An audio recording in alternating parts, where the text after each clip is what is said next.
বৃষ্টি শুরু হয়ে গেল কালবৈশাখী ঝড়। দুলছে ধানের ক্ষেত, চলছে ছুটে গন্তব্যে পাখিগুলো। সাইরেনের শব্দ বাজে, সে চলছে তার গন্তব্যে। বিকেল অবধি যখন কালবৈশাখী ঝড় উঠে আসে, আকাশ বাতাস এবং বইছে গাছ। সাইরেনের শব্দ বাজিয়ে চলছে এই শব্দ, পাখি চলছে তার গন্তব্যে। প্রকৃতি এক অবিরল দৃশ্য, কেননা এ যেন এক নতুন রূপ ফিরে পেল প্রকৃতি। অপরদিকে আকাশ কালো ছায়া মেঘে যাচ্ছে, চলছে গন্তব্যের লোকজন। কালবৈশাখী ঝড়ের মাঠে থাকছে না কৃষক, চলে আসছে কালবৈশাখী ঝড়ের জন্য।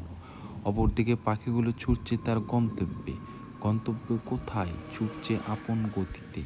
প্রকৃতি যেন এক তার সৌন্দর্য ফিরে পেল। পাখি আকাশে তার গন্তব্যে ছুটছে এবং প্রকৃতি আজ বিরল দৃশ্য উপলব্ধি করতে পারছে সাধারণ মানুষ। এমন এক সৌন্দর্যময় এক প্রকৃতি উপহার দিল, এমন প্রকৃতির দৃশ্য উপহার দিল। অপরদিকে টিপ টিপ করে পড়ছে বৃষ্টি, চলছে গন্তব্যে মানুষ। এক অবিশ্বাস্য প্রচণ্ড বেগে পড়ছে বৃষ্টি, বইছে পুরো হাওয়া, দমকে হাওয়ায় বইছে গাছগুলো। অবশেষে কালবৈশাখীর যে ঝড় বয়ে গেল, শেষ অবধি প্রচণ্ড বেগে বৃষ্টি পড়ছে। আমরা দেখতে পাচ্ছি মাঠ ঘাট নদী নালা এই কালবৈশাখীর ঝড়ে এবং বৃষ্টিতে ভরে যাচ্ছে।